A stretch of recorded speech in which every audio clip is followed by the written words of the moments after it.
Curious what you have at CGI on tap. The Clinton Global Initiative, back again. What can we expect?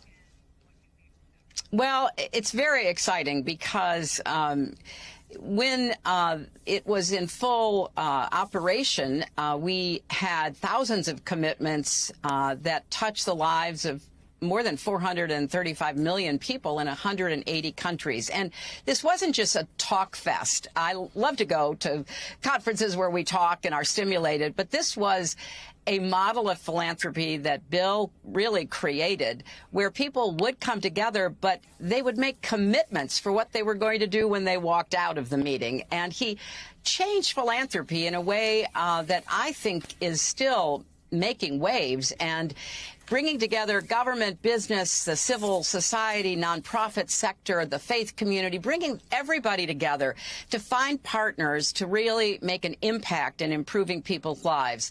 So when it ended, you know, we thought, OK, that was a great experience. But literally, people kept coming up and saying, well, you've got to bring it back. And we want to be part of something bigger than ourselves. We want to show that we can come together and find solutions for difficult problems.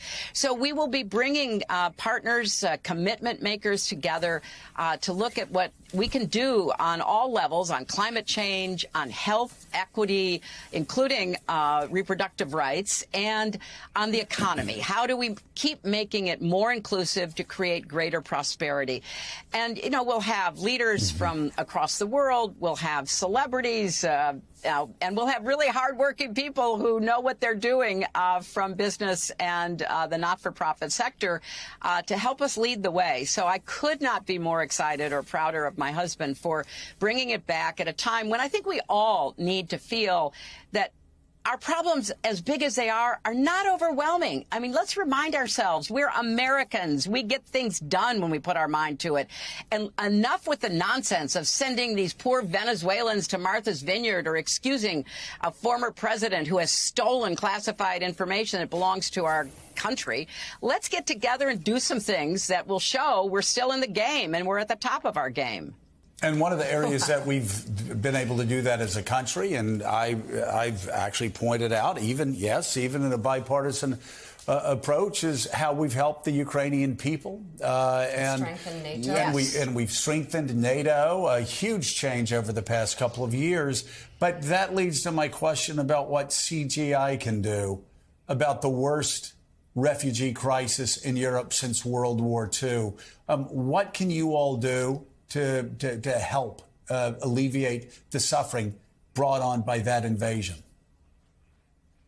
Well, we're actually going to be talking about that, Joe, and we're bringing together some of the people who are already on the ground, like Jose Andres, who's been literally on the ground from the beginning, feeding people both inside Ukraine and refugees, and others like David Miliband, who runs the International Rescue Committee, who has also been on the ground. We want to know, number one, what is working, and what partners do you need to do even more, to take it to greater scale? Because, you know, the suffering and the human horror of what the Russians have been doing to the Ukrainian people just is beyond my imagination. And we need to put real boots on the ground in the humanitarian arena, as well as helping those brave Ukrainians who are defending their country.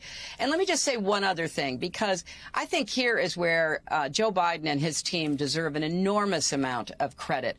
You're right, Joe. I mean, NATO was, you know, really confused after 4 years of Trump. And I honestly believe if he had somehow managed to end up back in the White House, he would have pulled us out of NATO.